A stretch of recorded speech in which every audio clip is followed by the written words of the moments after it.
അപ്പൊ അയാൾ വിളിച്ച് പോലീസിനോട് പറഞ്ഞപ്പോൾ അത് ആരാണെന്ന് ചെയ്തതെന്ന് ചോദിച്ചു. അപ്പൊ പേര് പറഞ്ഞപ്പോൾ പറഞ്ഞു ഉടനെ രക്ഷപ്പെട്ടോളാൻ പറഞ്ഞു. ഒന്നും ചെയ്യാൻ പറ്റില്ല, ഏരിയ കമ്മിറ്റി നേതാവിന്റെ സ്വന്തം ആളാണ് ഈ ഗുണ്ട എന്നാണ് പറയുന്നത്.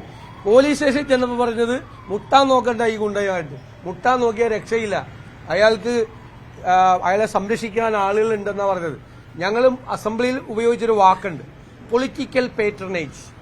രാഷ്ട്രീയ രക്ഷാകർതൃത്വം കേരളത്തിലെ ക്രിമിനലുകൾക്കും ഗുണ്ടകൾക്കും ലഹരി മാഫിയക്കാർക്കും കൊടുക്കുന്നത് CPM ആണ്. മുഖ്യമന്ത്രി നോക്കി നിൽക്കുകയാണ്. DYSPയെ അറിയപ്പെടുന്ന എന്റെ ജില്ലയിലെ ഗുണ്ടയാണ്, ഒരു ക്രിമിനലാണ്. അയാൾ നടത്തിയ ഡിന്നറിൽ DYSPയും പോലീസുകാരും വന്ന് പങ്കെടുക്കുക എന്ന് പറഞ്ഞാൽ കേരള പോലീസ് തുണിയിട്ട് നടന്നാൽ പോരെ തലയിൽ. ഇതിനേക്കാൾ വലിയ നാണക്കേട് കേരള പോലീസിനുണ്ടോ? അപ്പൊ ഞങ്ങൾ പറഞ്ഞ കാര്യങ്ങൾ കഴിഞ്ഞ 1-2 വർഷക്കാലമായി കേരളത്തിലെ പ്രതിപക്ഷം കേരളത്തിലെ പോലീസിനെ കുറിച്ചും, കേരളത്തിലെ പോലീസ് സ്കോട്ട്ലൻഡ് യാർഡിനെ വെല്ലുന്ന പോലീസായിരുന്നു. ഇപ്പോഴും കഴിവുറ്റ പോലീസാണ്, ഞങ്ങൾക്ക് ആ പോലീസിനെ കുറിച്ച് സംശയമൊന്നുമില്ല. പക്ഷെ അവരെ നിർവീര്യരാക്കി അവരുടെ ആത്മവിശ്വാസം തകർത്ത് കേസെടുക്കുന്ന കണ്ടില്ലേ? ഇപ്പോ നമ്മുടെ മദ്യ നയവുമായി ബന്ധപ്പെട്ട കോഴ കേസിൽ എന്താണ് ക്രൈംബ്രാഞ്ച് അന്വേഷിക്കുന്നത്? ഈ വാർത്ത എങ്ങനെ പുറത്തുപോയെന്നാണ്. ഈ പൈസ പിരിക്കാൻ വേണ്ടി, കോഴ പിരിക്കാൻ വേണ്ടിയിട്ടുള്ള തീരുമാനം അവരുടെ ബാർ അസോസിയേഷനിൽ നിന്ന് എങ്ങനെ പുറത്തുപോയി എന്നാണ് അന്വേഷിക്കുന്നത്. SFI സംസ്ഥാന സെക്രട്ടറി പരീക്ഷ എഴുതാതെ പാസ്സായത് റിപ്പോർട്ട് ചെയ്യപ്പെട്ടപ്പോൾ അതിനെക്കുറിച്ചല്ല പോലീസ് അന്വേഷിച്ചത്. ആ റിപ്പോർട്ട് എങ്ങനെ പുറത്തു വന്നു എന്നിട്ട് റിപ്പോർട്ടറെ, ഏഷ്യാനെറ്റിന്റെ റിപ്പോർട്ടറെ പ്രതിയാക്കിയാണ് കേസെടുത്തത്. ഇങ്ങനെയാണ് എല്ലാ കേസിലും.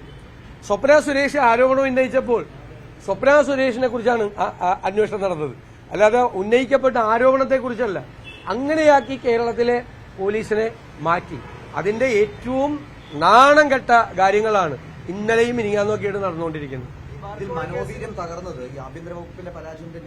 ഉറപ്പായിട്ടും ഞാൻ പറഞ്ഞല്ലോ, മുഖ്യമന്ത്രി നിസ്സംഗനായി നിൽക്കുകയും മുഖ്യമന്ത്രിയുടെ കയ്യിൽ നിന്ന് ഈ അധികാരം മുഖ്യമന്ത്രിയുടെ ഓഫീസിലെ ഒരു ഉപജാപക സംഘം തട്ടിയെടുത്തിരിക്കുകയാണ്. എന്നിട്ട് പാർട്ടിയാണ്, എല്ലാ സ്ഥലത്തും പാർട്ടിയാണ്. പാർട്ടിയിലെ ചില നേതാക്കന്മാർ ഈ ക്രിമിനലുകൾക്ക്, ആലപ്പുഴ ജില്ലയിലൊക്കെ നിങ്ങളൊന്ന് ചെന്ന് അന്വേഷിച്ച് നോക്കിയാൽ അറിയാം, വലിയ സംഘർഷത്തിലേക്ക് പോവുകയാണ്.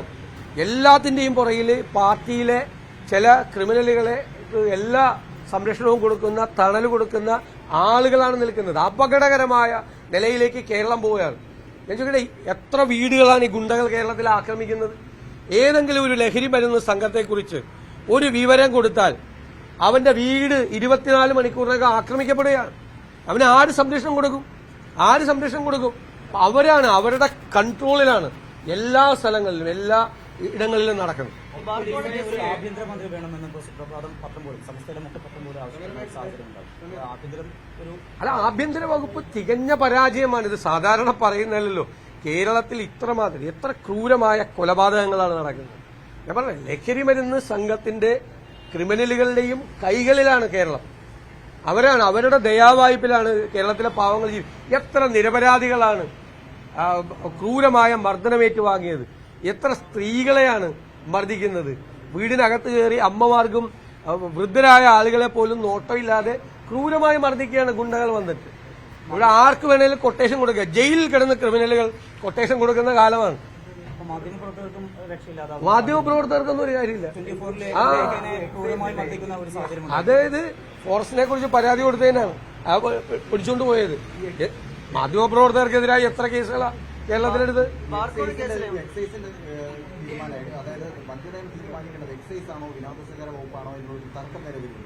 എന്തുകൊണ്ട് ഇത്തരം ഹൈജാക്കിംഗ് നടക്കുന്നു? ഹൈജാക്കിംഗ് നടക്കുകയാണ്. എന്നിട്ട് ആ മന്ത്രിക്ക് ഒരു മറുപടിയും പറയാനില്ല. ഈ ടൂറിസം വകുപ്പ് മന്ത്രി ആദ്യം പറഞ്ഞു ഒരു ചർച്ച നടന്നിട്ടില്ല എന്ന് പറഞ്ഞു. അദ്ദേഹത്തിന്റെ വകുപ്പ് തന്നെ അതിന്റെ ചർച്ച നടത്തിക്കൊണ്ടിരിക്കുന്ന മുഴുവൻ വിവരങ്ങളും അതിന്റെ തെളിവുകളും ഞങ്ങൾ ഹാജരാക്കി. മറുപടി പറയാൻ ഒരു വാചകം ഉണ്ടായിരുന്നു. മറുപടി പറയാൻ ഒന്നിൽ സ്വന്തം വകുപ്പിൽ നടക്കുന്നത് അദ്ദേഹം അറിയുന്നില്ല എന്ന് പറഞ്ഞാൽ അതിനേക്കാൾ വലിയ നാണക്കേടാണ്.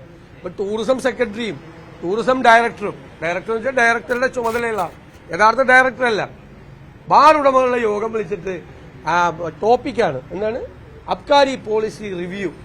അത് നടത്താൻ ടൂറിസം വകുപ്പിന് എന്താ അവകാശം? ടൂറിസം വകുപ്പ് എക്സൈസ് വകുപ്പിന്റെ അധികാരങ്ങൾ കവർന്നെടുത്ത് ഈ കേസിലെല്ലാം ഇടപെടുവാണ്. ഞാൻ പറഞ്ഞല്ലോ ഒരു വാചകം, അൺനെസസറി ഹേസ്റ്റ്. എല്ലാ അഴിമതികൾക്കും പുറകിലുള്ള ഒരു വാചകമാണ്. വാക്കാണ്. അതായത് അനാവശ്യമായ ധൃതി ഈ ഡ്രൈ ഡേ ഒഴിവാക്കാനും ബാറിന്റെ സമയം നീട്ടിക്കൊടുക്കാനും ഏറ്റവും കൂടുതൽ മുൻകൈയെടുത്ത ആവേശത്തോടെ ഇറങ്ങിയിരിക്കുന്നത് ടൂറിസം വകുപ്പാണ്. അല്ല, ഇപ്പൊ മന്ത്രിമാരാണ് ആദ്യം നുണ പറഞ്ഞത്. ഒന്നും നടക്കുന്നില്ല. പിന്നെ പാവ ഉദ്യോഗസ്ഥരെ കൊണ്ടുകൂടി നുണ പറയിപ്പിക്കുകയാണ്. ഉദ്യോഗസ്ഥരെ കൊണ്ടല്ലോ, ടൂറിസം മന്ത്രിയുടെ ഓഫീസിൽ നിന്നാണ് ഈ ടൂറിസം ഡയറക്ടറുടെ പേരിലുള്ള പത്രക്കുറിപ്പ് ഇറങ്ങിയത്. മന്ത്രിയുടെ ഓഫീസാണ് മന്ത്രി പറഞ്ഞാൽ പോലെ മന്ത്രിയുടെ ഓഫീസിൽ നിന്ന് തന്നെ കൊടുക്കാണ്. എടാ, അവിടെ തീരുമാനിക്കുകയാണ് കാര്യങ്ങളെല്ലാം. അവിടെ അധികാര കേന്ദ്രീകരണം നടക്കുകയാണ്. ഒക്കെ പുറത്തു വരും കുറെ കാര്യങ്ങൾ കൂടി അടുത്ത ദിവസങ്ങൾ നമുക്ക് കാണാം. ചീഫ് സെക്രട്ടറി പത്രക്കുറിപ്പിറക്കുന്ന സാഹചര്യം അത് സർക്കാർ തലവരാൻ ശ്രമിക്കുകയാണോ? അല്ല, ചീഫ് സെക്രട്ടറി വിളിച്ചുകൂട്ടിയ യോഗത്തിൽ ടൂറിസം സെക്രട്ടറിയെ ചുമതലപ്പെടുത്തി.